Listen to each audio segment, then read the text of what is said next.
Assalamualaikum warahmatullahi wabarakatuh. Selamat siang adik-adik semua.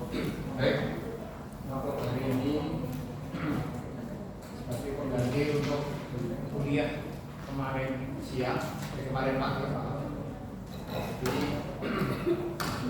yang saya sampaikan hari ini adalah kuliah 5 yaitu pengenalan antigen.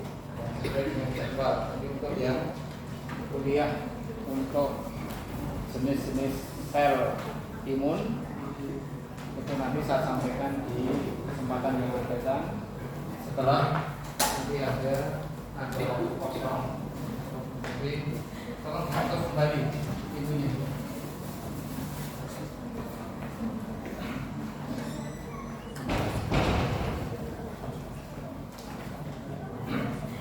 Untuk hari ini ya, sesuai topik yang diberikan. Jadi nanti ada belajar 3 hal untuk hari ini.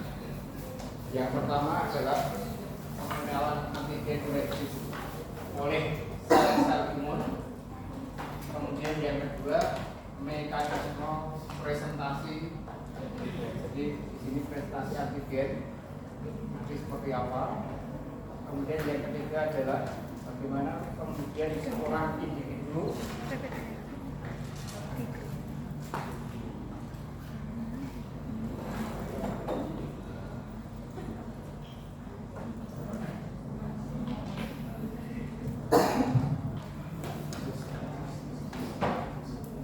kemudian yang ketiga yaitu bagaimana seseorang bisa menolerir apa yang mereka konsumsi atau setelah ada pajanan atau paparan terhadap sesuatu yang masuk ke dalam tubuh mereka. Ini yang menjadi topik bahasan pada siang hari ini. Kemudian ini besok saya sampaikan di kesempatan yang akan datang. Jadi jenis-jenis sel imun itu seperti apa, yang berfungsi untuk imunitas yang mana nanti saya sampaikan di kesempatan yang akan datang. Ya. Ini yang topik bahasan pertama. Baik, kita masuk yang hari ini. Jadi sama seperti Anda pada waktu belajar nanti tutorial, di situ kan ada skenario kasus. Nah, untuk kesempatan ini juga sama. Jadi Anda sudah semuanya sudah memiliki ya, sudah slide, sudah saya bagikan Anda sekalian. Nah, pada kesempatan siang hari ini saya berikan kesempatan ke Anda sekalian. Apa perbedaan dari 4 gambar yang ada di depan ini kaitannya dengan yang topik yang akan saya sampaikan pada siang hari ini? Silakan. Saya berikan kesempatan Anda berpikir dan kemudian saya berikan kesempatan Anda untuk menyampaikan apa yang ada di dalam gambar 4 gambar itu. 1, 2, 3, 4. Ini kaitannya dengan yang kita pelajari ini. Apa yang Anda dapat dari gambar itu? Karena ini sudah saya bagikan kemarin, mungkin ada yang mau menyampaikan. Ada yang mau menyampaikan? Silakan. Bebas. Ada? Mati semua ya, mati semua. Karena baterainya mati semua.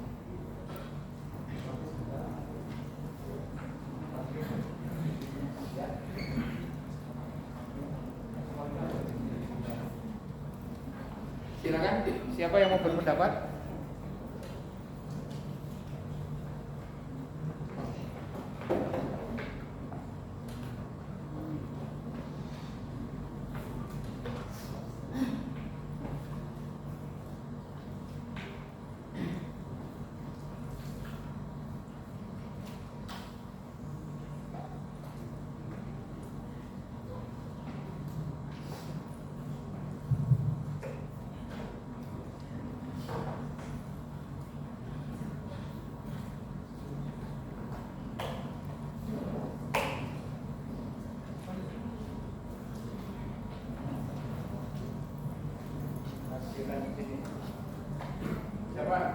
berpendapat dari gambar ini?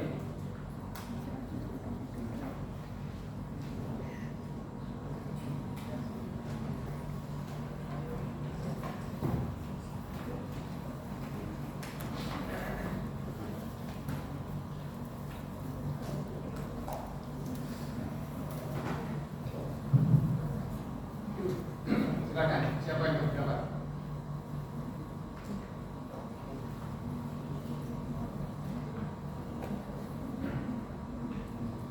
Kita mulai diskusi ya, untuk sebelum Anda masuk ke skenario yang akan Anda lakukan. Yang sekarang dengan 3 topik tadi, apa menurut pendapat Anda? Silakan, siapa yang mau berpendapat?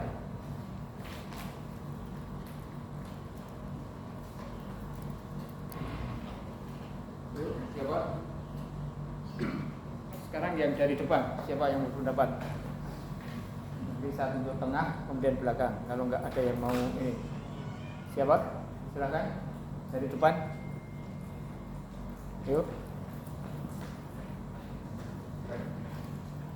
Silahkan yang deretan depan ini, 2 depan ini, barisan paling depan dan kedua, urutan kedua. Siapa yang mau berpendapat dari gambar di depan?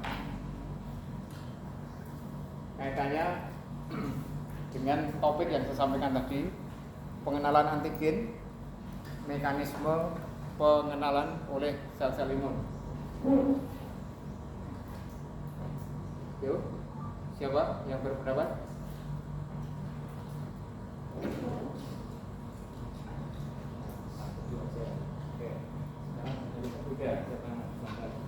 Jadi gambar itu kaitannya dengan topik yang akan kita diskusikan. Silakan dari kemudian coba.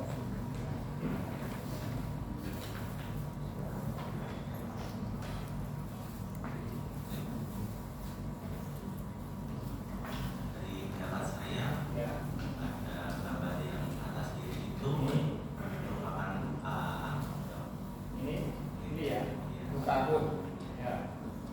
dan pada gambar yang kanan bawah Ini paling kanan Ini. itu lukanya sudah masuk yang kronis, oke. dan pada beberapa luka ada yang lukanya terbuka dan ada yang tertutup. Oke. Baik. Jadi rekan Anda ini melihat 2 gambar. Satu gambar ini dan jadi gambar 1 dan gambar 4. Jadi ini dilihat dari fasenya. Ini rekan Anda mengatakan ada akut lukanya, kemudian ini lukanya kronis dan disertai ada luka juga. Oke, sekarang saya tidak sebelah sini dari 2 depan ini. Siapa yang berapa? Tadi 1 dan 4 juga, sekarang 2 dan 3. Coba. Jadi ini di sana sudah. Berarti ini dari depan juga. Kelihatan ini siapa yang siapa? Mic-nya nggak sampai sini aja. Sudah. Yuk. Dari sini siapa yang mau menyampaikan pendapatnya untuk ini? Gambar ini dan gambar 2 dan gambar 3. Apa menurut Anda?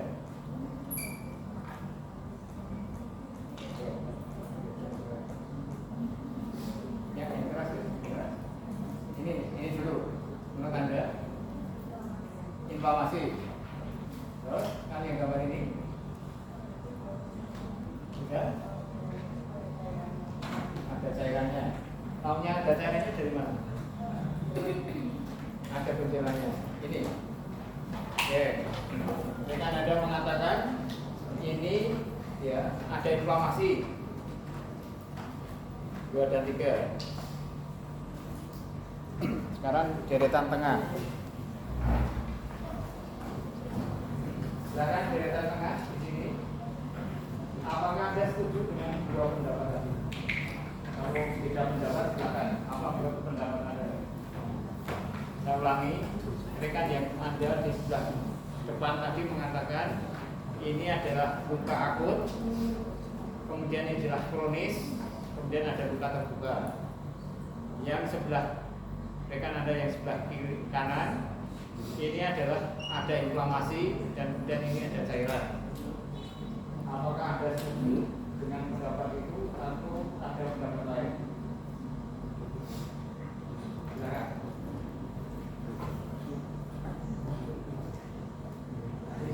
Sudah pria, kemudian wanita, sekarang ganti pria lagi, jadi perempuan. Dari perempuan di sini.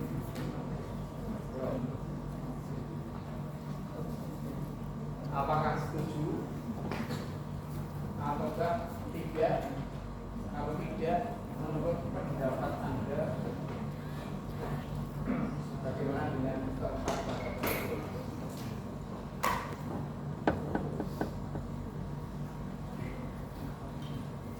Yuk, silakan berempat. Siapa?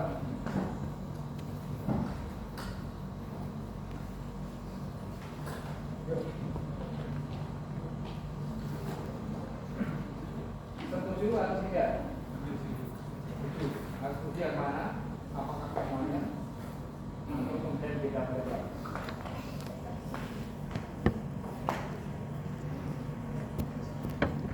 Ada yang tidak setuju dari pendapat tadi? Ada? Yang mana? Silakan disampaikan.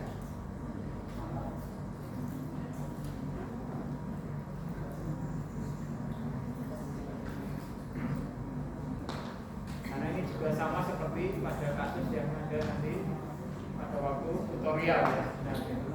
Tutorial tersebut. Nah, setuju semuanya?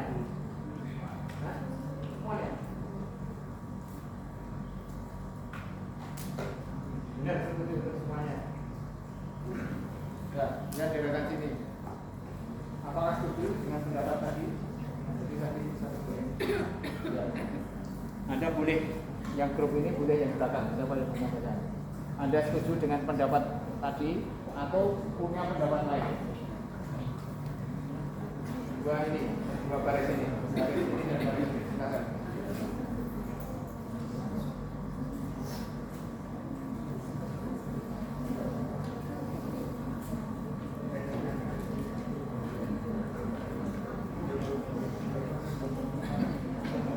Ayo.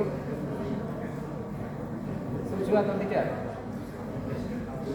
Berlima. Setuju atau tidak? Kalau tidak, sampaikan apa yang menurut pendapat Anda yang beda. Ayo.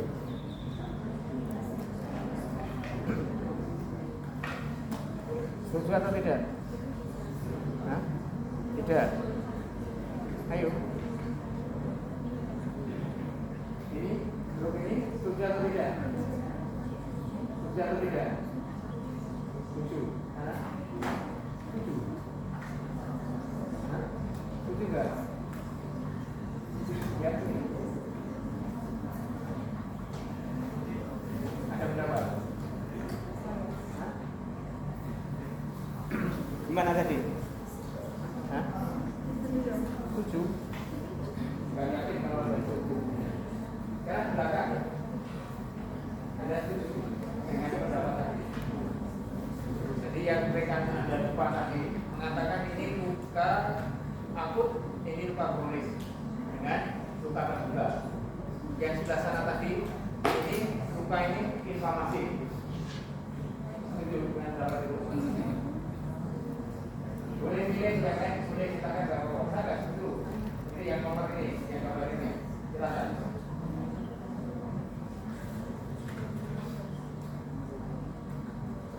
Ya, silakan. Ya, silakan. Masih ada yang tidak setuju, nggak mungkin. Nomor satu adalah luka beres. Nomor dua luka bakar.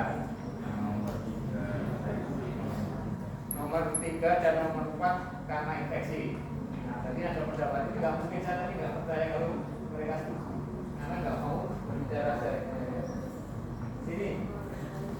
Ada setuju tambah ini, yang teman Anda ini luka beres.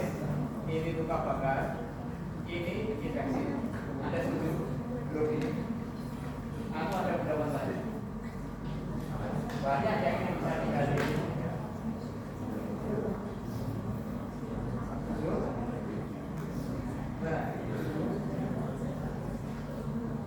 Atau ada pendapat lain? Silakan.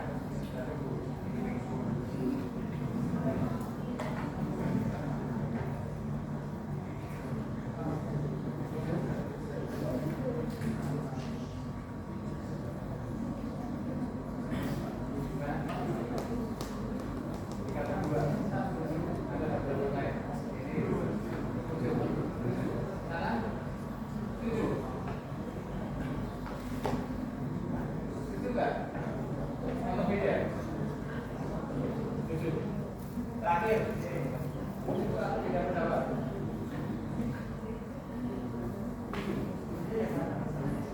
Ini dengan yang pendapat apa tadi? Apa ya? Ini kenapa? Luka dalam. Ini ada yang pendapat belakang bahwa ini adalah luka dalam. Lagi.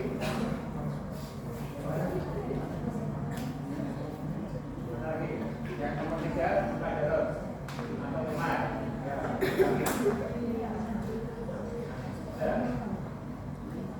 Ya, sekarang kalau Anda lihat gambar, sebenarnya kan ini bisa kita lihat dari beberapa aspek. Kan?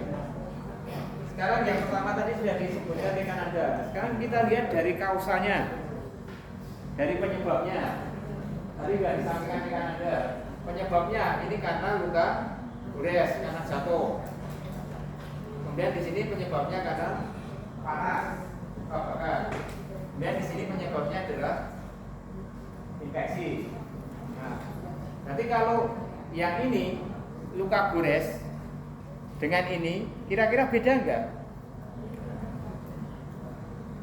Responnya beda enggak? Antara yang tergores jatuh dengan yang kena bahan panas, mungkin air atau apa? Kira-kira sama enggak responnya? Beda. Kira-kira respon imunnya ini dengan ini sama nggak responnya? Beda. Berarti ini kausanya karena mekanik. Berarti yang gambar 1 kausanya karena mekanik karena ada gesekan. Mungkin kulit dengan aspal misalnya. Dan seterusnya. Yang ini apakah ini juga gesekan? Tidak. Itu karena benda panas, berarti termal. Yang sebelah ini mekanik, yang sebelah termal. Terus yang nomor 34 karena kausanya karena agen biologis, karena ada infeksi, jadi ada mikroorganisme dari kausa. Kemudian dari onsetnya, tadi disebutkan konsepnya. Berarti yang atas adalah akut kejadiannya. Ini kejadian ini. Yang bawah kejadiannya adalah kronis. Tadi sudah disebutkan. Jadi di situ bisa kausanya, bisa durasinya. Kemudian bukan durasi, onsetnya. Kemudian durasinya bisa enggak? Bisa juga durasinya dari waktunya. Kemudian sekarang yang keempat, beda enggak respon imunnya dari keempat itu? Beda enggak respon sel-sel imun merespon terhadap kejadian 4 ini sama atau beda? Sama atau beda? Nah, sekarang saya tanya yang beda. Bedanya apa? Bedanya di mana? Kalau keempatnya ini beda, respon imunnya bedanya di mana? Silakan.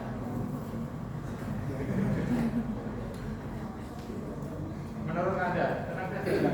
Ini tidak salah dan tidak karena salah dan benar. Menurut pendapat Anda, kalau ini responnya imun, bedanya di mana? Mungkin salah satunya itu dari imunoglobulin itu pada fase akut itu biasanya mematahkan pikiran, dan pada fase sudah kronis itu biasanya pikirannya sudah jadi.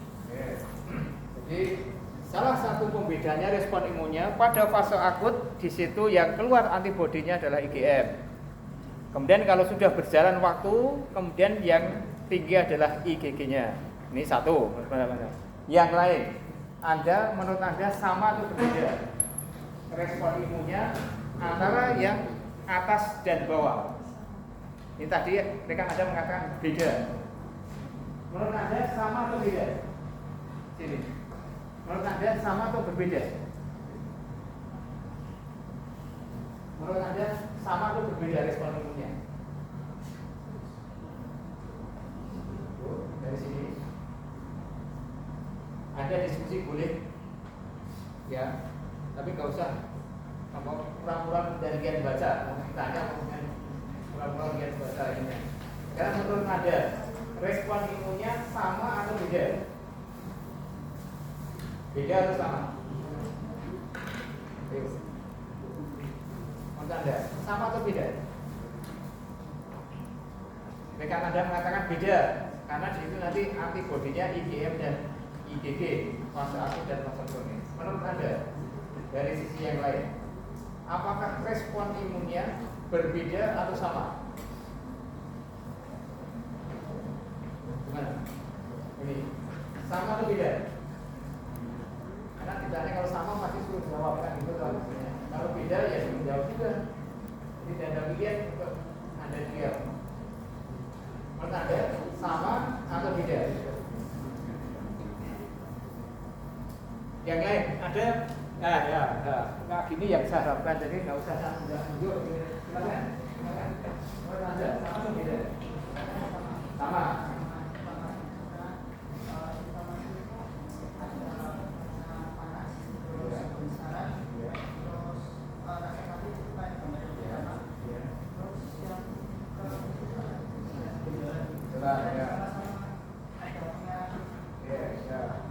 Menurut rekan Anda yang di belakang, bahwa responnya sama, terjadi inflamasi karena ditandai 4 hal. Ada rubor, ini ada rubor, berarti ada warna kemerahan. Kemudian ada kalor, ada panas, ini nggak bisa diukur. Ya, pasti yang merasakan adalah si penderita yang kita sendiri.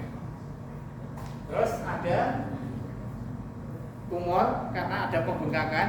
Ini ada pembengkakan. Ya. Jadi ini beda dari sisi antibodi. Di sana sama karena respon inflamasinya sama. Walaupun kausanya berbeda. Yang bawah karena infeksi, yang atas karena mekanik dan termal. Tapi responnya sama-sama terjadi inflamasi. Ada yang lain?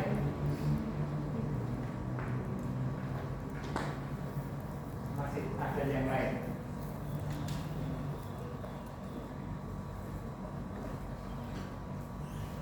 Ada yang lain?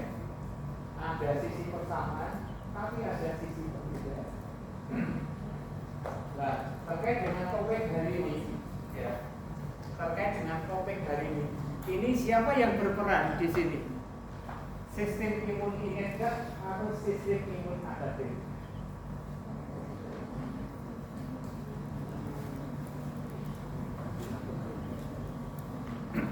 Tadi sudah dijawab sebagian teman Anda. Karena ada antibodi IgM dan IgG.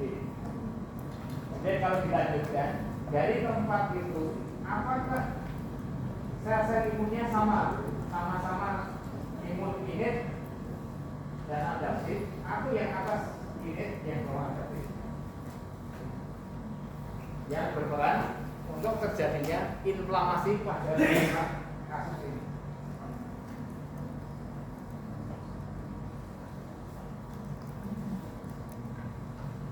Ada yang berpendapat?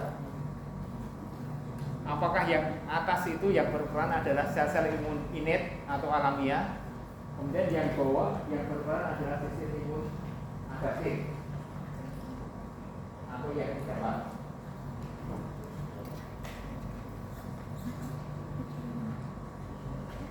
Ya, sudah diskusi, silakan.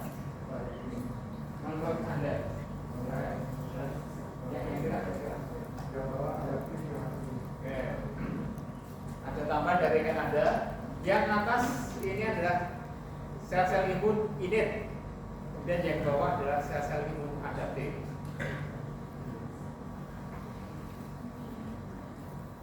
Setuju dengan itu atau punya pendapat lain? Pendapat lain.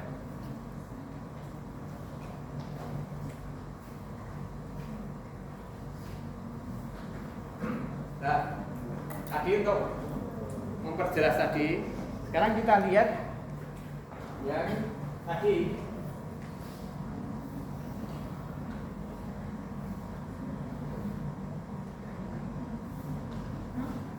Kita lihat ini. Tadi kejadiannya di mana? Keempat gambar itu kejadiannya di mana? Keempat gambar tadi kejadiannya di mana? Ya? Kejadiannya di mana? Di keempat gambar ini, ya kembali lagi. Ini kejadiannya di mana? Di kulit. Nah, kalau kejadiannya di kulit, kemudian kita lihat ini. Kira-kira kemudian yang akan bertanggung jawab dari ini, menurut Anda yang mana? Yang berperan untuk timbul atau muncul respon inflamasi dari ini.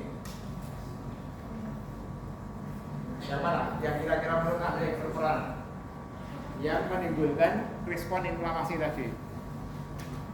Kejadiannya di kulit. Silakan deh, yang Bapak, yang lain. Nanti tak kasih bonus ini. Silakan. Oke, menurut Anda? Saya karena berada di kulit, berarti saya yang berada di situ yang pertama kali itu yang di tisu. Ya, yang di tisu. Ya. Dari yang di tisu yang ini, kira-kira yang mana? Dari tiga ini kalau yang di kulit, kalau menurut Anda? Yang menyerang materi itu yang apa? Oke, jadi menurut rekan Anda, karena ini kejadiannya berada di jaringan. Kulit itu kan masuk jaringan. Nah, berarti ini ada di tisu. Nah, ini ada yang berperan adalah ini. Ada dendritic cell, ada mast cell, dan ada makrofag. Menurut rekan Anda adalah ini yang berperan. Ya. Jadi saya sampaikan, ya. Jadi makrofag ini berada di semua sel-sel tubuh normal kita. Khususnya adalah ini, berada di berbagai macam jaringan. Salah satunya tadi adalah jaringan kulit, yaitu ada makrofag. Bagaimana dengan tulang? Bagaimana dengan paru? Bagaimana dengan otak? Bagaimana dengan jantung? Bagaimana dengan ginjal, hepat, usus? Ada nggak makrofagnya? Ada. Jadi semua di bagian tubuh yaitu makrofag akan berada di sana. Karena berada di sini, makrofag ini berfungsi sebagai security-nya. Jadi ini adalah yang mengenal pertama kali kalau ada penginvasi dari luar, termasuk di kulit tadi. Jadi di mana-mana dijumpai makrofag di sana. Cuma nanti makrofagnya itu namanya di tiap jaringan itu berbeda, bisa berbeda namanya. Anda sudah praktikum histologi hewan? Sudah. Sudah. Pernah dengar sel tumor? Apa itu sel tumor?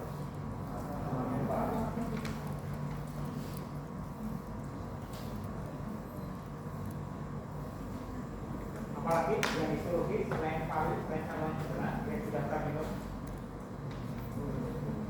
Ya, halo. Muskuloskeletal. Nah, sekarang kalau di tulang, ada nggak makrofagnya? Apa? Ada sudah praktikum histologi muskuloskeletal. Sekarang tulang, ada nggak di tulang makrofagnya? Ada. Apa? Osteoblasts. Ya, jadi di jaringan namanya jadi berbeda, tetapi itu sama, yaitu makrofag. Di sana berbunyi osteoblast, di sana berbunyi puber, di sana berbunyi pneumosit dan seterusnya. Itu hanya nama, tapi ini adalah makrofag yang berfungsi kalau setiap saat ada invasi dari luar masuk langsung dikenali oleh makrofag. Terus tadi pertanyaan, bagaimana kemudian makrofag bisa mengenali bahwa itu ada penginvasi? Gimana cara kenal? Ya, ini nanti selain makrofag ada DC, nanti dulu, nanti kita lihat nih. Kenapa kemudian bisa mengenali makrofag itu bisa mengenali ada penginvasi?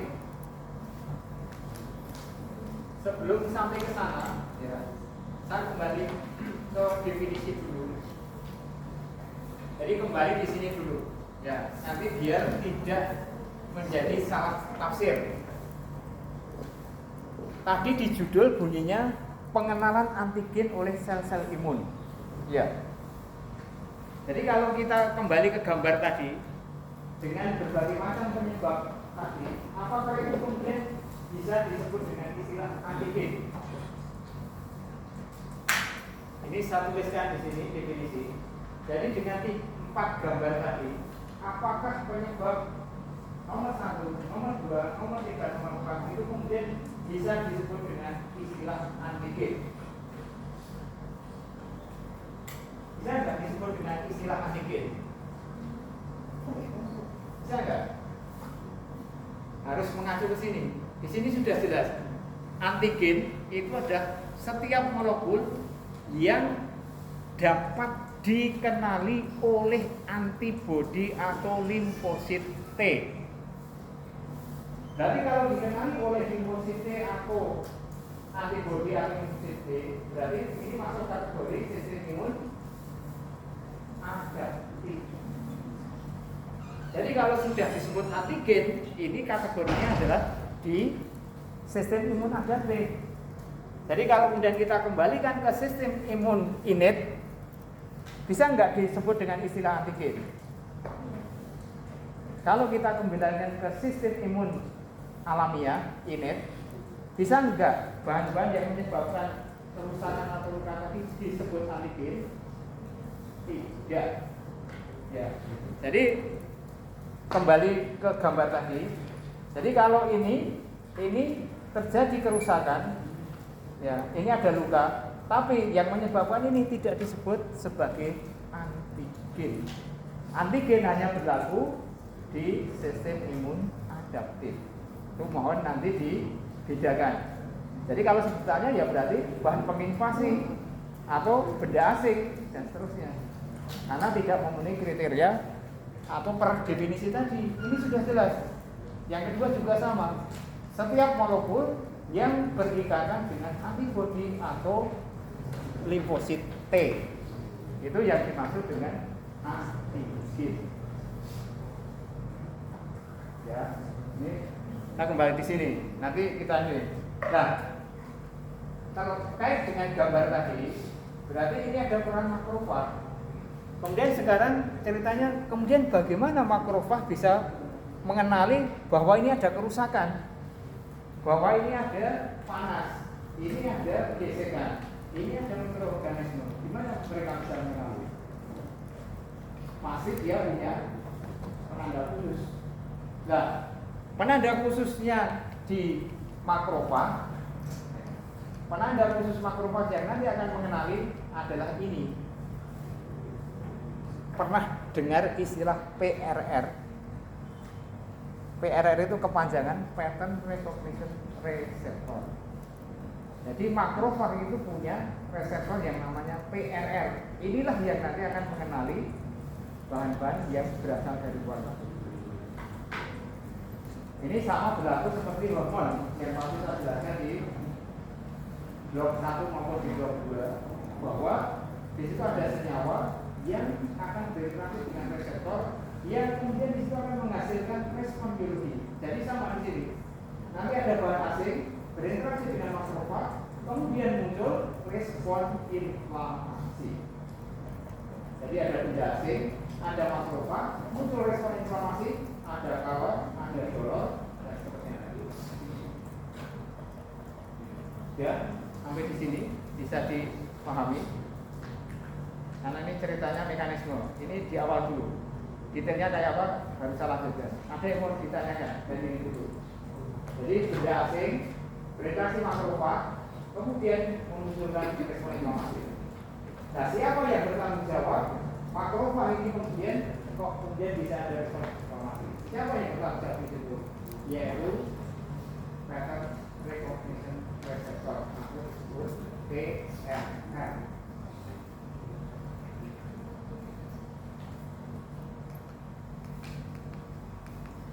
Saya geser ke sini dulu. Ini nah, ini jadi di makrofag tadi salah satunya ini tidak hanya didominasi oleh makrofag, sel yang lain juga punya. Tapi di makrofag tadi PRR ini tidak hanya satu, ada ini, ada TLR, kemudian ada NLR, kemudian ada RLR, kemudian ada CLR, kemudian ada ALR. R-nya itu belakang itu semuanya reseptor. Jadi juga TLR, NLR, CLR, ALR dan seterusnya belakangnya reseptor. Nah, dari sekian ini nanti yang paling banyak itu adalah menggunakan yang nomor 1. Urutan ini menunjukkan yang paling banyak, yaitu TLR. Pernah dengar istilah TLR di sistem itu? Pernah dengar TLR? Pernah? Belum? Ya. Kalau belum, mulai saya perkenalkan. Tapi kalau sudah berarti ada ini. Sejarahnya nggak usah ya saat ini. Nah ini, jadi di permukaan makrofag ini PRR-nya macam-macam. Jadi ada TLR, ya tadi, kemudian ada NLR, kemudian ada CLR, kemudian ada ALR. Jadi banyak. Kalau dia memiliki berbagai macam reseptor, gimana membedakan? Oh ini nanti sama TLR, oh ini nanti sama NLR, oh ini sama CLR. Bagaimana kemudian bisa membedakan?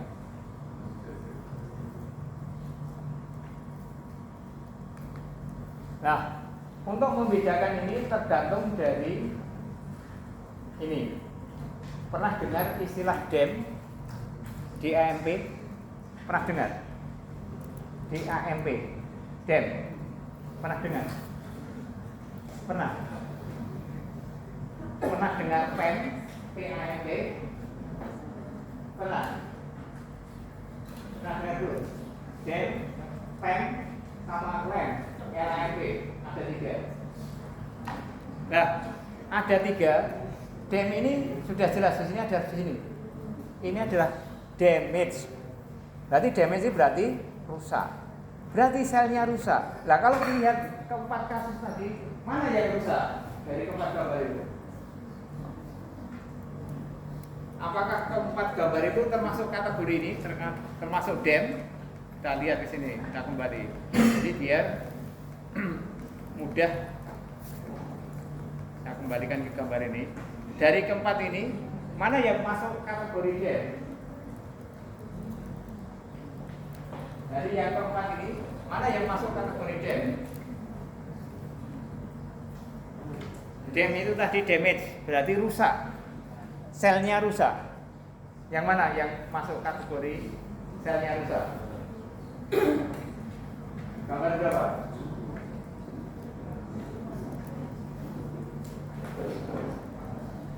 Gambar berapa? 4. Ini selnya rusak. Yang satu selnya rusak enggak? Rusak.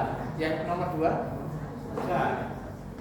Ya, berarti yang atas ini selnya rusak, ini selnya rusak. Ini rusak. Ini rusak enggak? Enggak.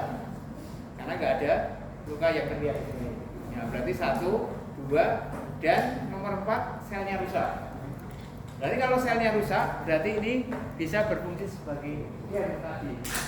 Jadi walaupun tubuh kita sendiri kan rusak di situ, selnya kan berarti terbuka. Ada yang keluar isinya dari sel kulit kita. Apa yang keluar yang berfungsi sebagai DAMP di sini?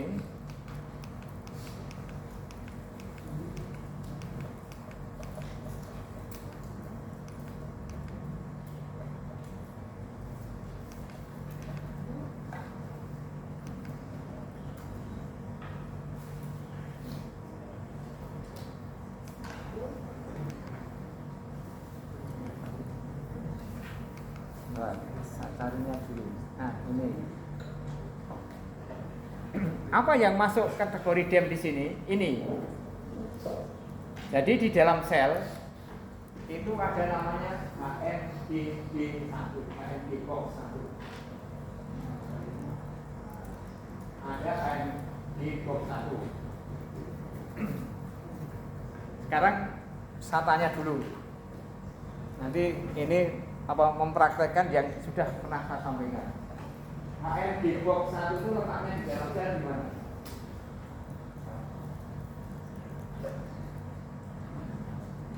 HMGBOX1 itu kalau di dalam sel letaknya di mana? Ingat-ingat kembali, dulu pernah saya ajarkan pakai website untuk protein, yaitu namanya UniProt. Sekarang buka di UniProt.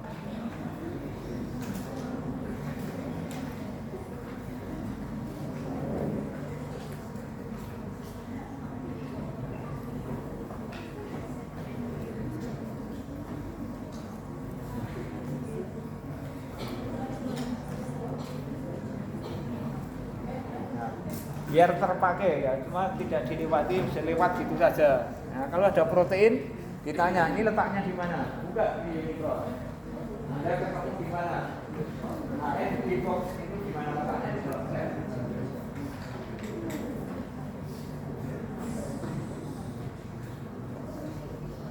Sudah. Yang ketemu? Sudah. Ada yang ketemu di mana letaknya? Ada yang sudah dapat?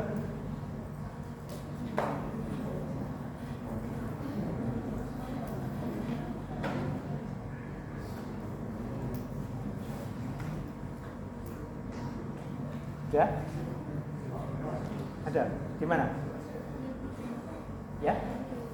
Ini HMGBOX ini. HMGB1 ini. Terserah. Ini kalau kita bicarakan pakai human, yang ada tadi ya human saja, yang tadi yang lain. Human HMGB1.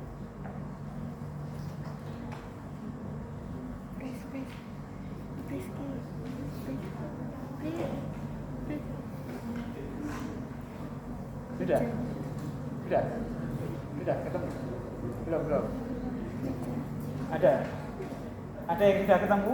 Di mana letaknya? Di dalam sel? Ada yang sudah ketemu? Sudah? Ya? Di nukleus.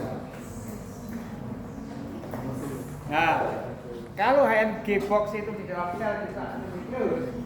Kalau selnya tidak rusak, tidak mungkin dia akan keluar. Nah, tadi kan di gambar tadi kan luka terbakar, kulitnya mengelupas. Berarti di sel rusak. Berarti HMGBOX-nya keluar. Sekarang HSP di mana letaknya?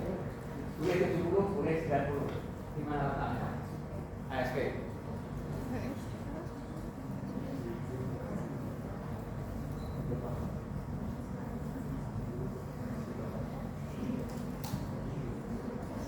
Nanti kalau nggak ketemu nanti dicari lagi yang HMGB1.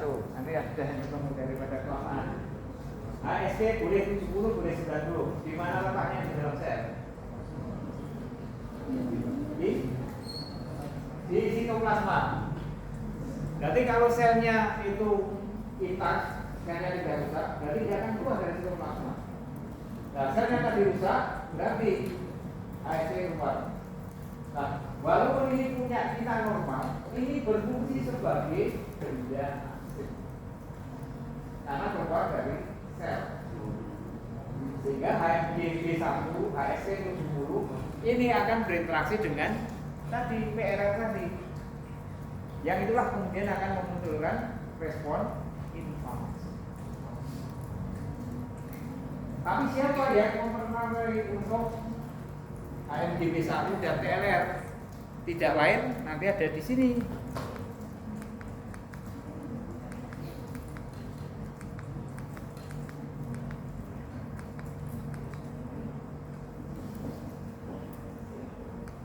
Ini aja. Nah, ini ya tadi saya sebutkan tadi berbagai macam TLR. Nah, tadi ada HMG, COX-1 dan HSP. Siapa yang berperan untuk mengenali di makrofag tadi, yaitu TLR2 atau TLR4. Itu yang akan mengenali HMG, COX-1 dan HSP itu sebagai benda. Walaupun itu milik kita sendiri, karena saya rusak, karena sudah keluar dari tempat aslinya. Yang tadi itu virus, yang kemudian itu plasma keluar, sehingga ini berfungsi sebagai benda asing yang kemudian memunculkan makrofag mengenali, oh dia nempel ke TLR2 dan TLR4, sehingga nanti akan ada proses berikutnya. Jadi nanti yang kita lanjutkan. Nah, ingat-ingat kembali pada proses interaksi antara ligan dan reseptor. Reseptor ini kan fungsinya hanya sebagai mediator. Jadi dia tidak menentukan reaksi. Yang membawa pesan adalah ligannya atau inflamasi. Jadi hanya memediasi. Kemudian di bawahnya akan ada reaksi yang disebut dengan signal transduction atau amplifikasi sinyal. Baru terjadi respon. Respon itu adalah inflamasi. Nah, di sini nanti komponennya banyak. Lah, terkait dengan benda-benda asing tadi, itu tidak semuanya berada di luar sel. Bisa saja benda asing masuk ke dalam sel. Contohnya apa? Virus. Virus itu kan infeksinya tidak di bagian luar sel, tapi dia masuk ke dalam sel. Makanya kemudian di sini ini reseptornya berada di dalam sitoplasma. Ada TLR3, ada TLR7, 8, 9. Ini yang akan mengenali penginvasi yang masuk ke dalam sel. Jadi di tubuh kita sudah ada, yang di luar sudah ada yang kenali, ada 2, ada 1, ada 4, ada 6, yang di dalam juga ada. Jadi ini sudah dibentengi, ya, tubuh kita sudah dibentengi. Yang luar nanti TLR2 ada di sana, TLR4 ada di sana. Yang dalam ada 3, ada 8, ada 9. Sehingga tentunya semua yang masuk itu akan dikenali, sehingga akan dieliminasi atau mungkin dihancurkan.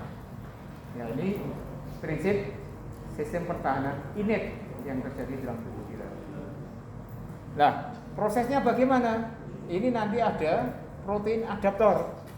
Pernah saya sampaikan, ada protein adaptor. Kalau namanya adaptor, berarti kan hanya memindahkan atau mengubah, mengkonversi.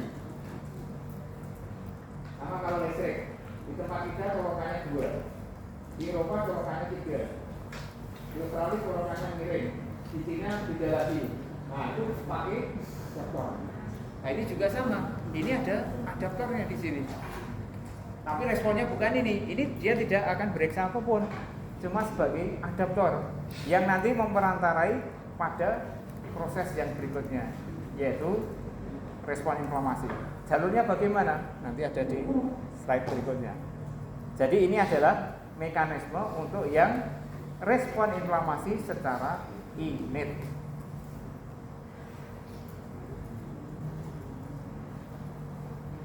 Ya, kira-kira sampai di sini sudah bisa memahami.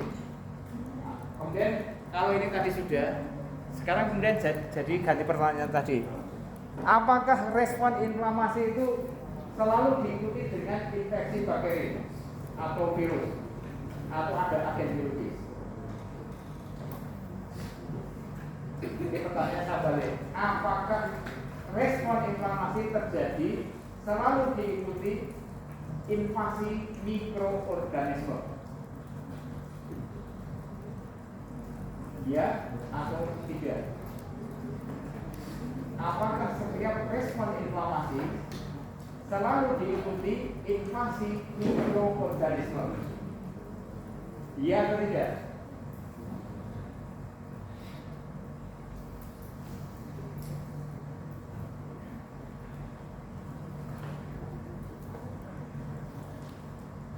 Setiap respon inflamasi, saya ulangi, apakah setiap respon inflamasi selalu diikuti invasi mikroorganisme? Ya atau tidak?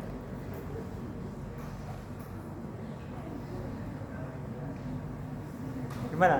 Iya atau tidak? Tidak selalu. Buktinya apa tadi ini? Ya buktinya kembali ini tadi. Coba kita kembali ke sini tadi. Ini kan hanya menjelaskan dari gambar tadi sebenarnya. Kemudian aspeknya beda. Kita kembali ke sini aja, maju mundur. Mana yang di situ ada infeksi? 3, 4. Yang nomor 1 ada infeksi enggak? Ada infeksi enggak? Nomor 1 dan 2. Ada enggak? Nomor 1 dan 2 ada enggak infeksi? Yang Anda lihat di gambar ini. Kemungkinan ada infeksi atau enggak? Tidak. Buktinya apa? Ini karena ini ada warna kuning di sini. Warna kuning itu apa artinya di situ? Nanah. Kenapa ada nanah di sana? Ada pus di situ. Ini pus ini berasal dari mana? Pus ini berasal dari mana? Pus ini warna kuning ini berasal dari mana? Kok ada warna kuning ini? Atau mudahnya mungkin Anda masih ingat kalau yang pernah bisulan. Ya. Ada yang ini, adik-adik semua yang ada di sini. Adakah yang dulu yang belum pernah kena bisulan? Yang saya tanyakan yang tidak pernah, bukan yang pernah. Kalau yang pernah mungkin semuanya pernah mengalami. Yang belum pernah mengalami bisulan, yang ada warna merah kemudian ada warna kuning di bagian ujungnya. Ada yang belum pernah mengalami bisulan. Berarti kalau tidak ada yang angkat tangan, berarti semua sudah pernah mengalami. Nah, di situ kan ada warna kuning seperti ini, ada warna kuning di situ. Dari mana penyebab warna kuning itu, Pak? Di situ ada warna kuning. Dari mana? Kalau tidak warna kuning, ya sudah putih kekuningan, nah, atau putih. Nah, dari mana warna yang muncul? Dari mana muncul? Itu ada warna ini. Dari mana kok ada warna ini? Dari mana? Dari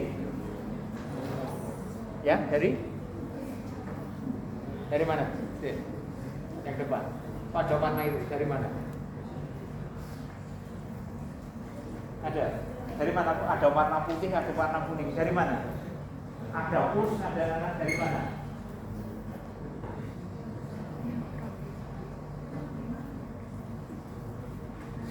Anda ingat sel darah itu ada berapa?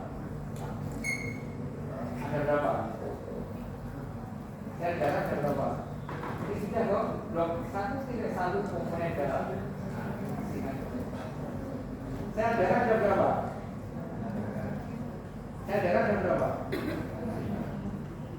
3, 1, 2,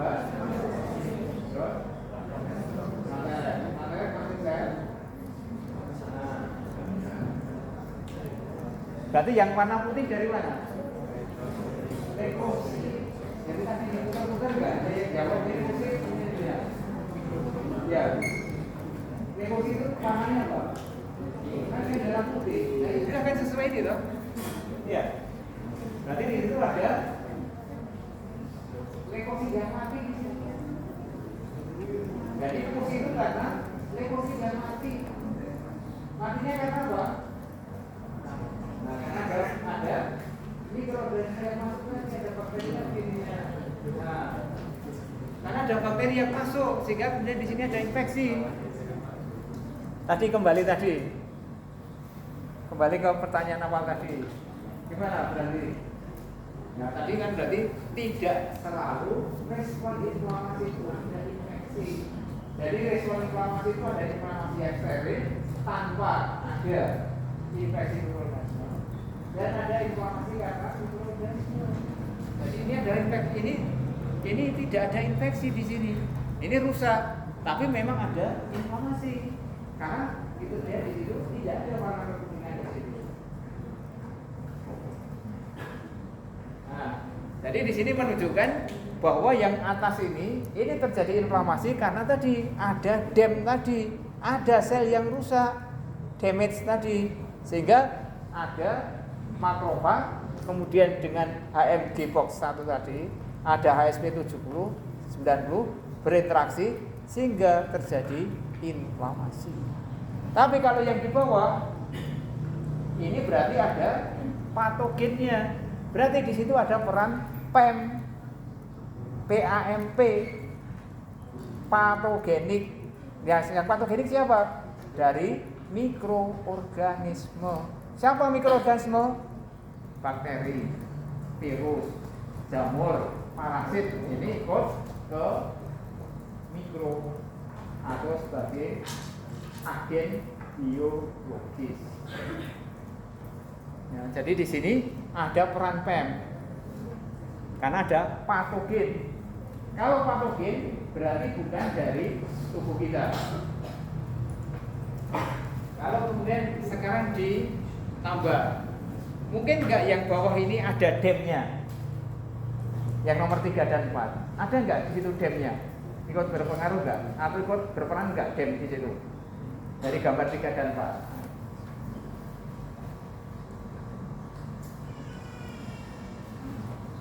Ada nggak peran dari DEM yang nomor 3 dan 4? Ini ada peran DEM nggak? Sesuai dengan definisi tadi. Ada nggak? Ada. Yang nomor berapa? Nomor 4. Karena ini ada yang rusak. Ini kan ada ukusnya, ada korengnya. Berarti di situ ada sel yang rusak. Coba yang nomor 3. Ada nggak yang rusak? Ada. Kita semua di situ. Nah, berarti yang nomor ini ada peran DEM sama PAMP. DEM-nya karena rusak, ini kulitnya rusak karena ada utus. PAMP-nya karena ada ini. Berarti belum tentu di situ murni hanya satu-satu. Mungkin bisa keduanya. Nah, kemudian ada satu lagi tadi yang disebut dengan LAMP. LAMP bukan LAMB, beda. Ya. Kalau LAMP sekarang adalah lifestyle. Kenapa disebut lifestyle? Karena berdasarkan kebiasaan hidup sekarang. Ya, sekarang banyak makan gula, banyak makan lemak, banyak makan garam. Nah, sehingga ada penumpukan glukosa di dalam darah, ada penumpukan trigliserid di dalam glukosa. Nah, ini juga berfungsi sama seperti kasusnya DEM maupun bukan, menyebabkan makrofag akan mengenali bahwa ini juga termasuk bahan sim. Ini nanti kalau Anda di blok 3.3, nanti di situ ada penyakit obesitas. Nah, obesitas itu penandanya apa? Akumulasi lemak misalnya. Nah, lemaknya ini kemudian akan dikenal oleh makrofag di dalam adiposa, sehingga di sana juga akan terjadi inflamasi. Sama. Cuma inflamasinya, loh lah kok saya tidak merasakan kalor dolor? Ya kan kalau pada kasus obesitas kan nggak ada yang merasakan, wah saya kepanasan perut saya, kan nggak ada yang ini. Nah karena di situ inflamasinya ada ringan, jadi masuk low grade chronic inflammation. Karena di sana ada inflamasi di jaringan adiposa, ada makrofag di sana menjadi aktif di sana. Jadi itu yang masuk ke dalam kategori lifestyle tadi, associated molecular pattern.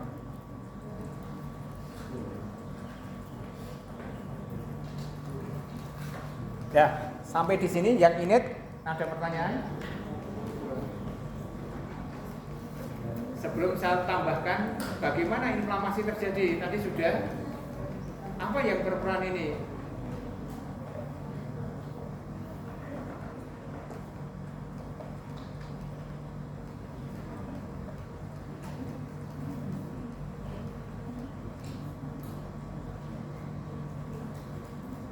Jadi ini ujung-ujungnya tadi, walaupun dari virus, dari bakteri, dari DEM, dari sini, semua nanti akan terjadi inflamasi yang diperantarai oleh sitokin proinflamasi. Tapi saya tidak bicarakan sitokin, nanti kan ada sendiri. Ya, sitokin ada sendiri. Nah, jadi nanti di sini ada yang grup sitokin proinflamasi dan ada sitokin anti-inflamasi. Jadi ada kategorinya. Jadi tidak ada di tubuh kita itu yang buruk-buruk semua, yang baik-baik semua nggak ada. Jadi ada mengenal situasi dan kondisi. Jadi ya sama, sitokin itu ada yang pro-inflamasi ada, yang anti-inflamasi ada. Karena ini akan dibutuhkan.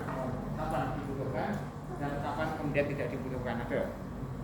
Nah, untuk yang tadi, yang DEM, kemudian yang bakteri dan seterusnya, nanti untuk sitokin pro-inflamasinya itu dikenal nanti namanya adalah interleukin atau IL.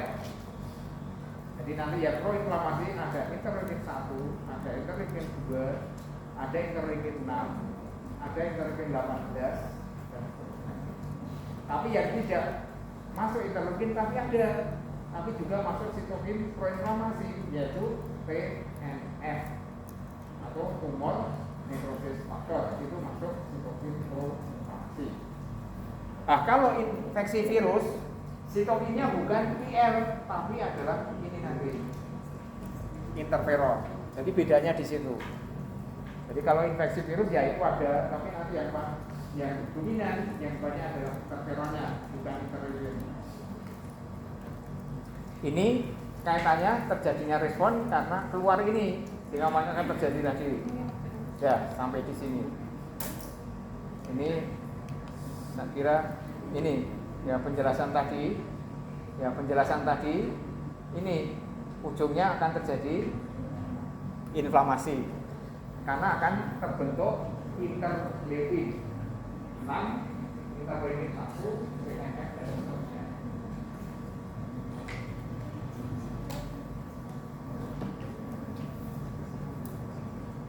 Sudah sampai di sini, ada yang mau ditanyakan sebelum saya pindah ke sistem imun adaptif. Ini terkait dengan respon imun, terjadi inflamasi, tapi diperlantarai oleh sistem imun innate atau sel-sel imun innate. Ya, ada yang mau didiskusikan, ada yang mau diklarifikasi? Ya.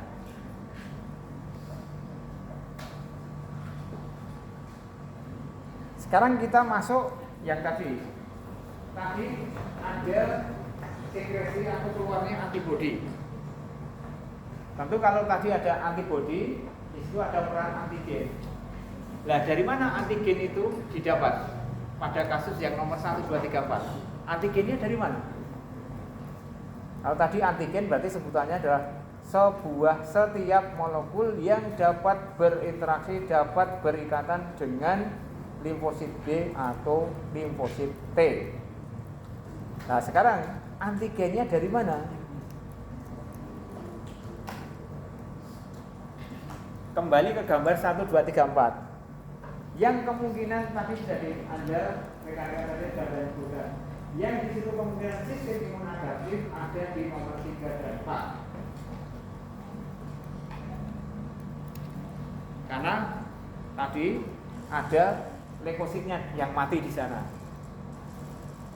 Jadi menunjukkan kalau di situ ada leukosit yang mati, berarti sistem imun innate-nya ini tidak mampu mengatasi invasi. Kalau di situ mampu, berarti sudah selesai. Tidak ada lanjutan sampai ke sistem imun adaptif. Tapi ternyata yang nomor 4 itu tadi masih ada ulkusnya, masih ada korengnya, masih ada boroknya, dan leukositnya mati karena ada tumpukan pus di sana. Berarti ini sudah melibatkan sistem imun adaptif. Lah, bagaimana kemudian sel T itu bisa mengenali bahwa di situ ada antigen? Bagaimana caranya?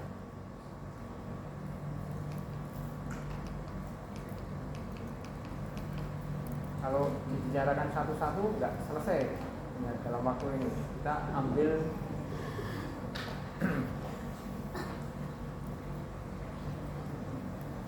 sebelum sampai ke sana, ini rangkumannya tadi. Jadi TLR itu bisa mengenali siapa saja, di situ sudah ada rangkumannya. Jadi baik DEM maupun PEM ini kemudian sudah ada siapa yang akan dikenali. Contohnya di sini. Ini Anda sudah praktikum mikrobiologi? Ini belum pernah sama sekali. Belum. Berarti mau semester ini. Dulu waktu Anda belajar di SMA pernah belajar bakteri gram negatif, bakteri gram positif? Pernah. Apa bedanya gram positif dan gram negatif?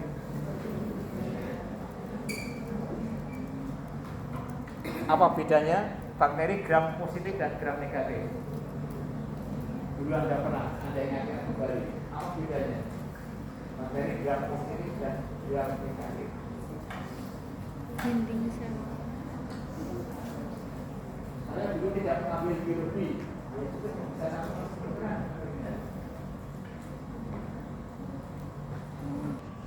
Pernah dengar belum? Pernah dengar istilah TCR? TCR tadi adalah T-cell receptor. Jadi reseptor yang dimiliki oleh sel T namanya TCR. Tapi TCR itu berarti miliknya makrofag, dendritic cell. Tapi tidak hanya itu, endotel juga ada, kemudian fibroblast juga ada, epitel juga ada. Tapi ini yang kita baca adalah yang di sel tubuh. Pernah dengar MHC? Jadi ini tidak ada tulisannya MHC. Apa itu MHC? MHC ini adalah molekul protein. Untuk apa? MHC inilah yang nanti diperlukan untuk menyajikan antigen kepada sel T.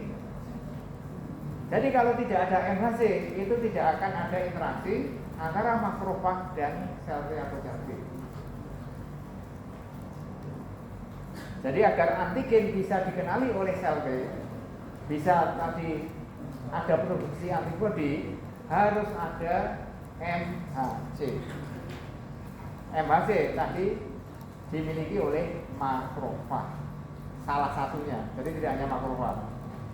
Kita lihat siapa yang memiliki MHC. Ini. Siapa yang memiliki MHC?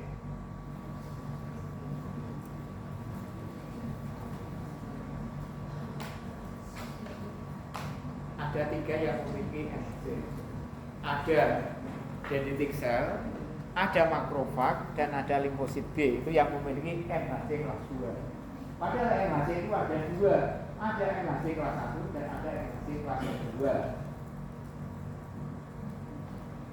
Sehingga ini sel ini nanti sebutannya adalah sebagai APC. APC itu adalah antigen presenting cell. Sel yang mempresentasikan, yang menyajikan antigen kepada sel T. Nah, tadi kembali pertanyaannya, antigennya dari mana? Asal antigennya dari mana? Ya tidak lain yang berada di depan tadi. Saat besar lagi.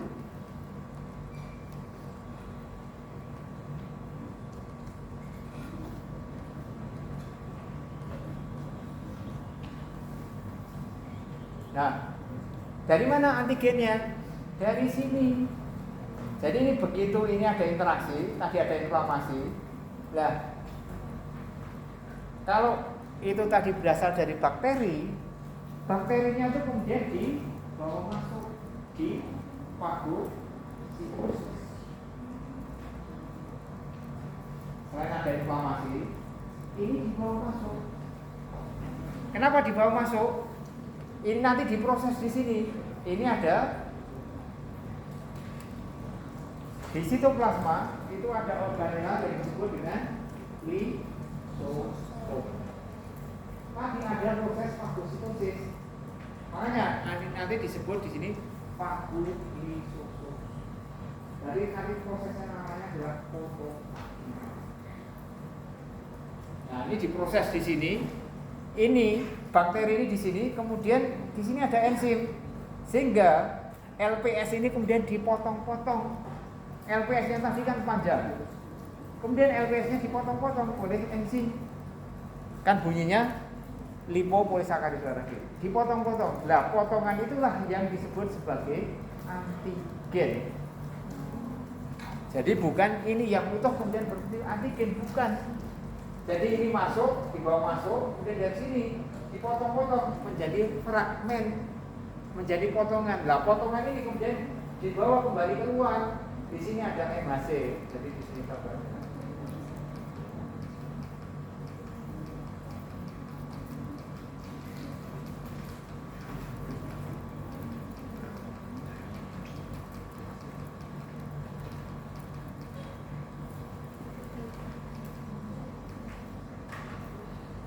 Ini gambarnya. Jadi ini tadi, ini ada fagositosis, dibawa masuk, nah kemudian diproses tadi di dalam lisosom, kemudian menjadi fragmen. Nah fragmen ini kemudian berinteraksi dengan MHC ini, MHC kelas 2. Nah MHC kelas 2 berinteraksi ini kemudian berada di permukaan makrofag tadi. Makanya di situ disebut dengan APC karena ada fragmennya, ada MHC kelas 2. Kalau tadi yang di bawah ini yang infeksi virus, ini kan yang ekstraseluler, infeksinya dari luar, bakteri. Kalau yang infeksinya di dalam, ini juga sama, diproses juga, tetapi MHC-nya beda, yaitu MHC kelas 1.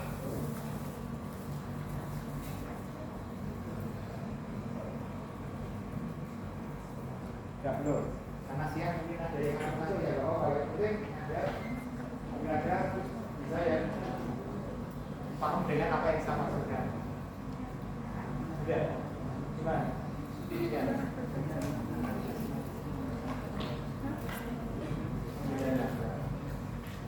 Jadi ada yang menanyakan lagi bedanya, kenapa harus menggunakan MHC kelas 1, kenapa harus menggunakan MHC kelas 2? Kita lihat di sini dari awal di sini. Ini berasal dari luar. Berarti yang dia infeksinya berada di luar. Karena seperti bakteri tadi. Bakteri tadi kan infeksinya di luar sel. Kalau di luar sel berarti ini kan harus dibawa masuk dulu. Jadi di fagositosis. Setelah ini masuk, kemudian diproses oleh lisosom, dipotong-potong menjadi fragmen. Nah, setelah jadi fragmen, kemudian ini ada pembutuhan MHC kelas 2. Ini protein juga mestinya. Nah, ini kemudian akan ini potongan ini kemudian akan masuk ke MHC kelas 2 ini kemudian kembali ke permukaan. Inilah yang ditempelkan di sini. Ini seperti macam bendera. Jadi memberikan kode. Oh, ini ada antigen. Jadi biasa nya nyata. Jadi ya MHC kelas 2. Sementara MHC kelas 1 ini berarti infeksinya berada di dalam sel. Nah, siapa yang menyebabkan infeksi dalam sel? Contohnya tadi adalah itu. Ada nggak bakteri yang infeksi yang intraseluler? Ada nggak infeksi bakteri yang masuk ke dalam sel? Ada nggak? Kemarin disebut-sebut nggak? Kemarin ada kuliah infeksi bakteri. Ada nggak bakteri yang infeksinya intraseluler? Ada nggak? Ada. Yaitu salah satu contohnya adalah TBC, Mycobacterium tuberculosis. Itu infeksinya adalah intraseluler, sama seperti virus. Berarti nanti sistemnya menggunakan MHC. Jadi yang membedakan mana yang pakai MHC kelas 1 atau kelas 2, bedanya adalah ini infeksi ekstra atau infeksi intraseluler. Betul? Ya.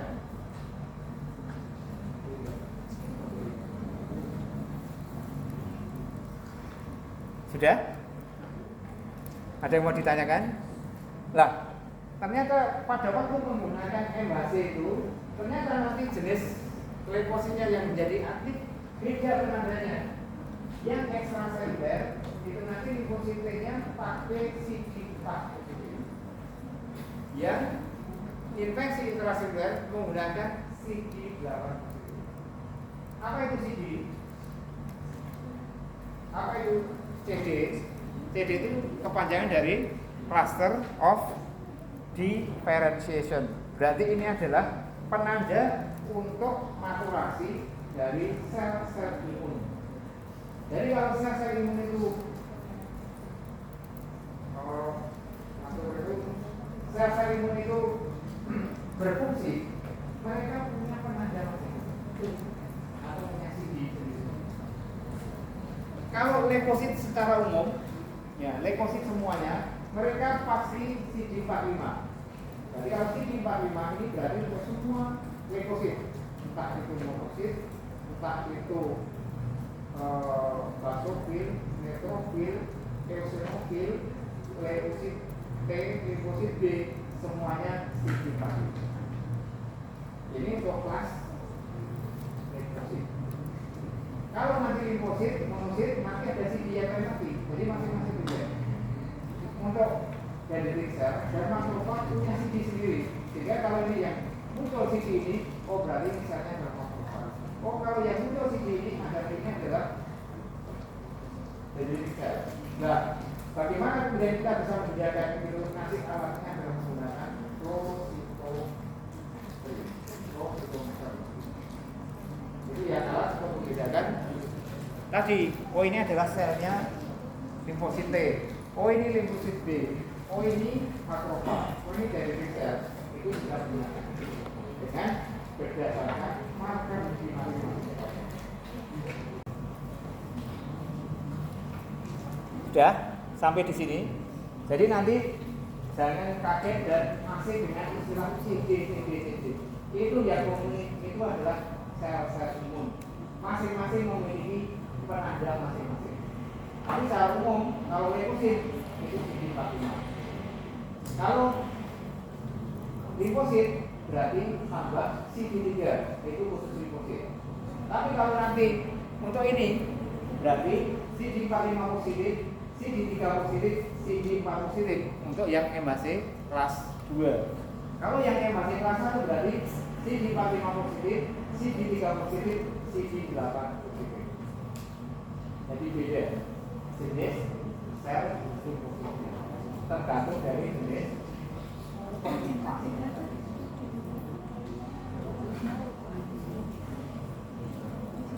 Sudah? Kira-kira bisa memahami dari yang saya sampaikan?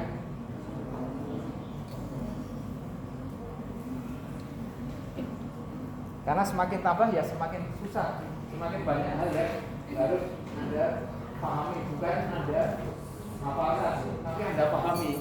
Yang penting di sini. Nah, kembali ke sini tadi.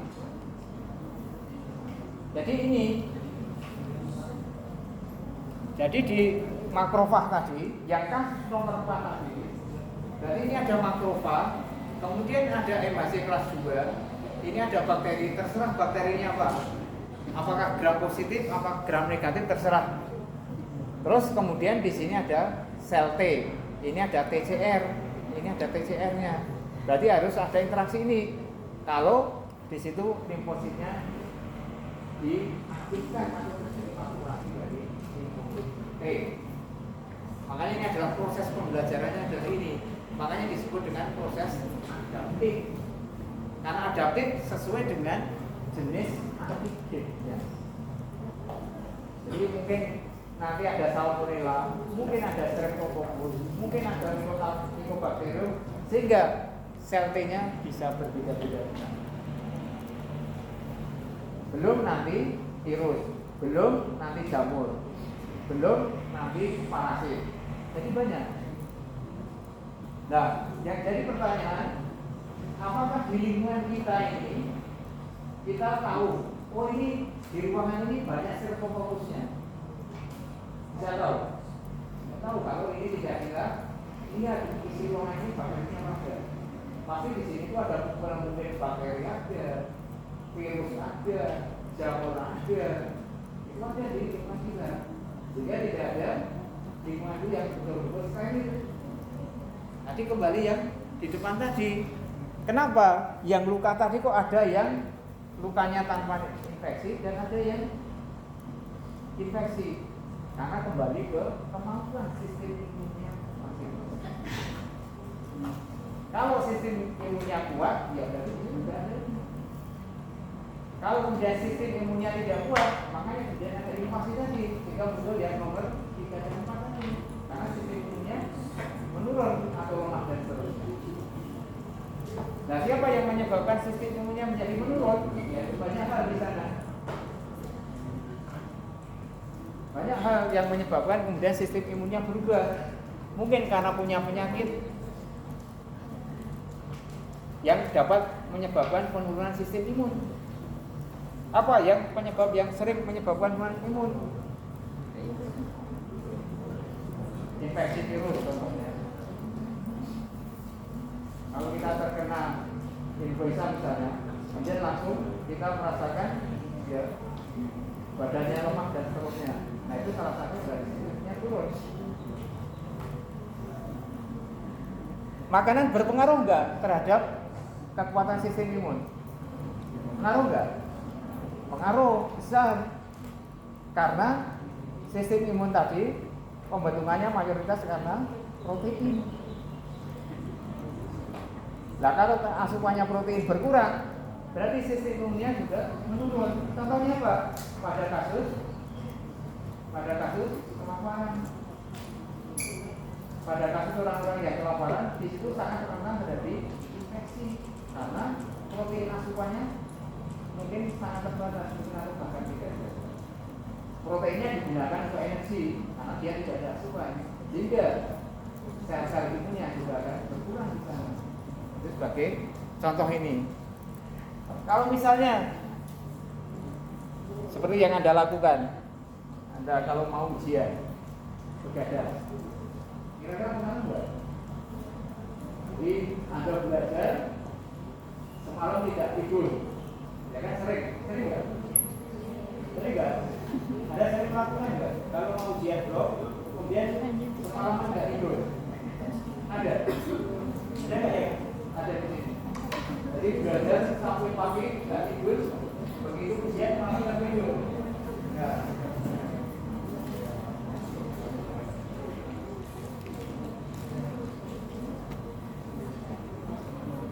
Ya, jadi di sini banyak faktor yang saya sebutkan tadi. Nah, kira-kira sampai di sini, sampai mekanisme sistem imun adaptif yang untuk sel T, ada yang mau ditanyakan atau yang dilarikan? Kalau tidak ada, ya saya pindah yang sel B. Sama enggak dengan yang sel T?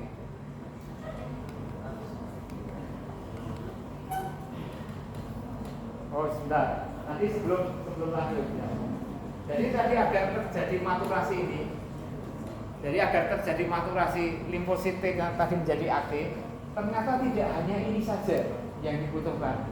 Ternyata masih ada protein yang lain yang dibutuhkan. Jadi banyak yang terlibat di sana. Jadi tidak hanya ini saja. CD4, TCR atau CD8, kemudian MHC kelas 1, kemudian fragmen. Ternyata di sini masih ada yang lain. Ini ada yang lain yang ikut di sini. Ada CD28, ada B7 dan seterusnya. Ini untuk memperkuat agar tadi limfosit tadi kemudian menjadi matur atau menjadi aktif. Sehingga banyak yang diperlukan. Sama seperti yang kasus yang sebelumnya. Di situ reseptor berinteraksi dengan ligan, tapi kemudian di situ ada sinyal-sinyal yang lain untuk amplifikasi agar terjadi respon sel T-nya menjadi aktif. Kemudian kita geser ke sel B. Sama enggak? Untuk aktivasi sel B, sama enggak mekanisme dengan sel T? Sama enggak? Wah, Anda lihat dari gambar ini, sama atau beda untuk aktivasi sel B yang akan menghasilkan antibodi seperti yang disampaikan rekan Anda tadi. Prosesnya sama enggak pengenalannya?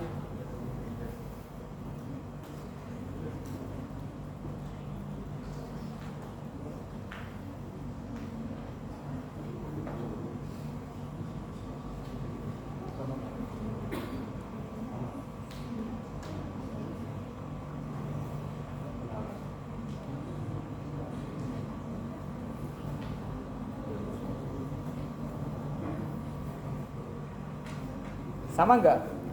Dengan yang sel T, aktivasi dengan sel T, sama enggak?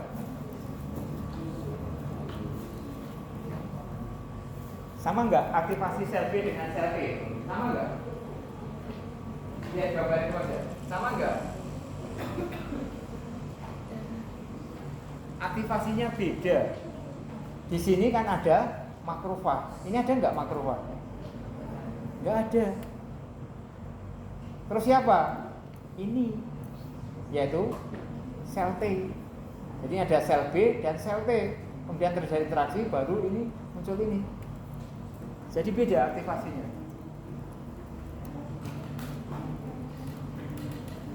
Kalau ini jelas, ini ada makrofag, kemudian sel T, kemudian di sini tadi ada sel T CD4. Yang kelas 1 ini sama, mungkin makrofag, mungkin DC atau yang lain, sel yang lain. Ini nanti kita lihat siapa yang mengekspresikan MHC kelas 1. Di sini nanti ada di sini. Nah, kemudian di sini ada ini. Ada sel T. Di sini sama sekali tidak ada makrofag. Tidak ada DC, tapi sel T dan sel B. Itu yang membedakan.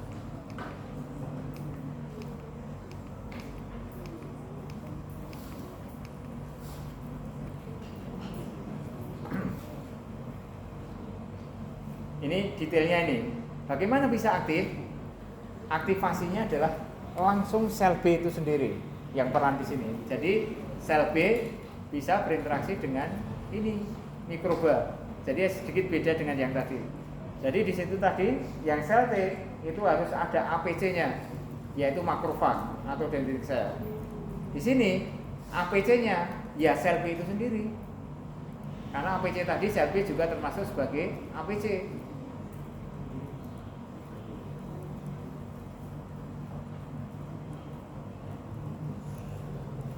Ya, jadi di sini masing-masing ada perbedaan cara aktivasinya. Ya, sama waktunya tinggal sebentar. Ya, nanti Anda lihat secara detail di sini sudah saya masukkan. Sekarang kita masuk yang terakhir. Karena lihat waktunya tinggal 5 menit. Ini. Sekarang kita masuk yang terakhir. Kenapa ada istilah toleransi dan intoleransi? Jadi saya contohkan begini. Makanan apa yang banyak mengandung protein? Apa? Sebutkan salah satu saja. Makanan yang banyak mengandung protein. Apa? Yang tidak protein. Yang banyak mengandung protein. Apa? Ya? Daging.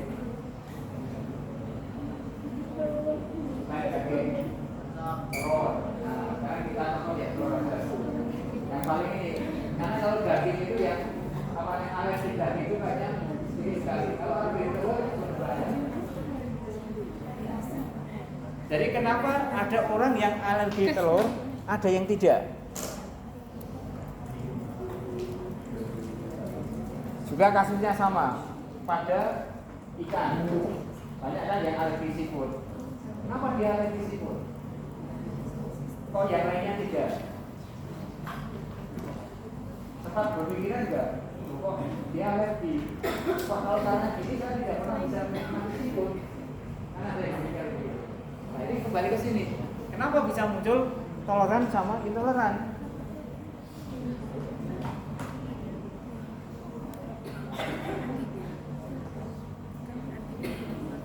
Dari yang ada di sini, ada nggak yang alergi telur atau alergi seafood? Ada nggak? Dari yang ada di sini, siapa yang alergi telur? Ada nggak yang alergi telur? Nggak ada. Ya sudah bersyukur kalau nggak ada yang alergi telur. Alergi ikan atau seafood, ada nggak? Ya, nggak ada.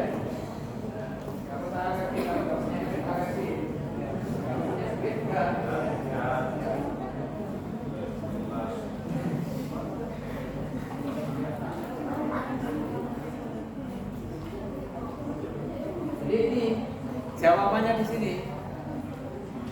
Kenapa dia bisa toleran? Ya ini kasusnya sama seperti tadi. Bahwa yang berasal dari luar tadi, yang protein dari telur, yang dari ikan, ataupun apapun tadi, itu kan juga sebagai benda asing. Yang kita makan itu kan juga sebenarnya benda asing. Kenapa kita makan steroid? Kemudian tidak ada respon imun. Jadi alias turunan. Ya, kalau yang kita makan kemudian ada reaksi, ada respon imun, berarti kan akan ada tampil. Nah, kenapa yang kita makan kemudian di sini kita menjadi toleran?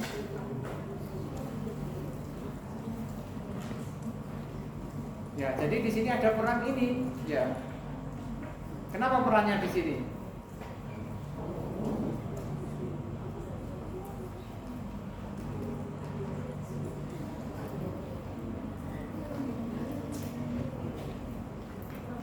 Coba Anda lihat gambar ini. Apa di situ menjadi toleran dengan tidak? Tapi ini kasusnya ini adalah kasus yang endogen dan kasus yang eksogen. Ini kaitannya dengan maturasi sel T. Ya, kalau nanti di situ ada sel T yang kemudian lolos, yang di situ tidak memenuhi syarat, makanya kemudian itu akan terjadi autoimun.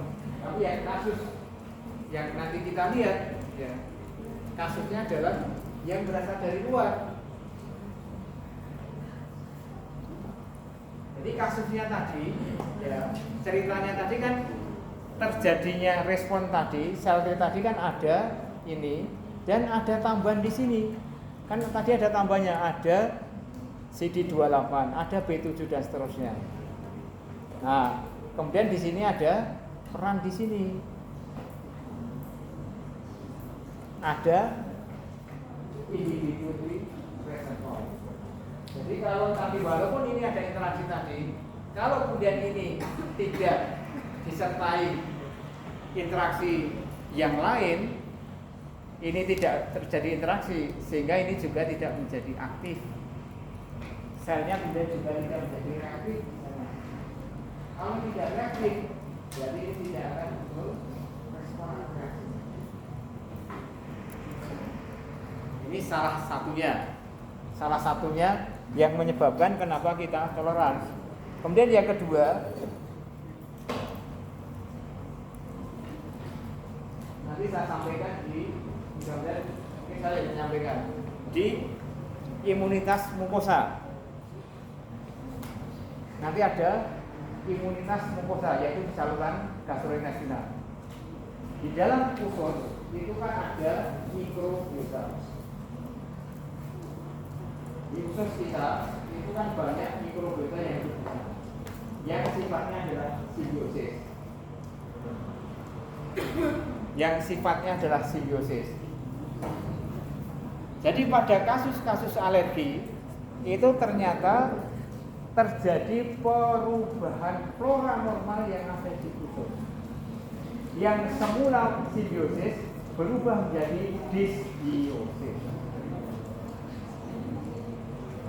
Seharusnya simbiosis, jadi ini isinya adalah flora normal. Nanti saya sampaikan di imunitas mukosa. Jadi di situ isinya adalah mikroorganisme yang menguntungkan bagi kita. Entah itu bakteri, entah itu virus, entah itu jamur, semuanya adalah simbiosis. Tetapi pada kasus-kasus karena tadi yang tidak toleran, itu terjadi disbiosis, terjadi pergeseran.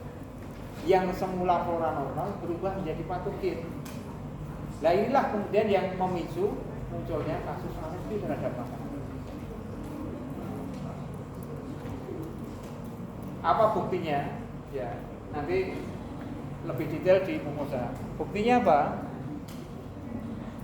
Ini banyak bukti yang sudah dikumpulkan. Salah satu yang saya sampaikan, mungkin tinggal 1 menit.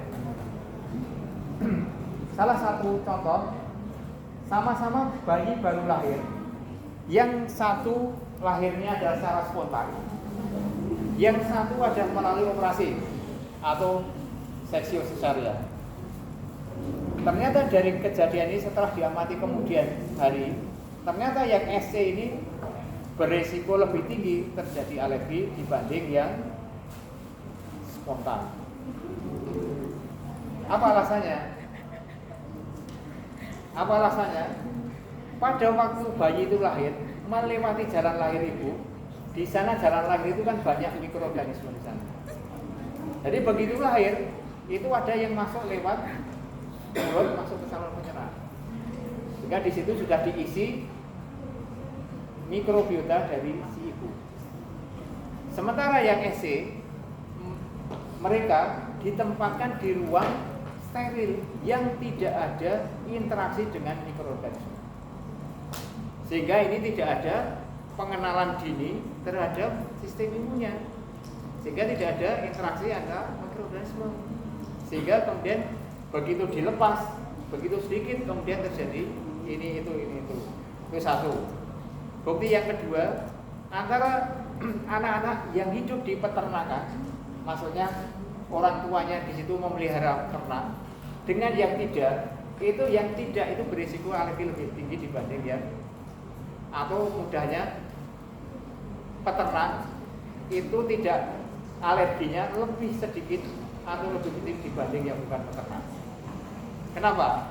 Sama, karena dia interaksi dengan ternak, di sana juga ada mikroorganisme juga banyak, sehingga dia sudah interaksi, sehingga sel-sel imunnya sudah ada interaksi dengan bahan yang dari ini. Sementara yang tidak, mereka betul-betul baru, mungkin 1-2 kali, sehingga respon imunnya bisa berbeda. Jadi ini toleransinya bisa dari sentral dan bisa dari karena perifer, peran dari mikrobiota tadi. Ya, saya kira itu aja karena jamnya sudah. Sekian saja. Assalamualaikum.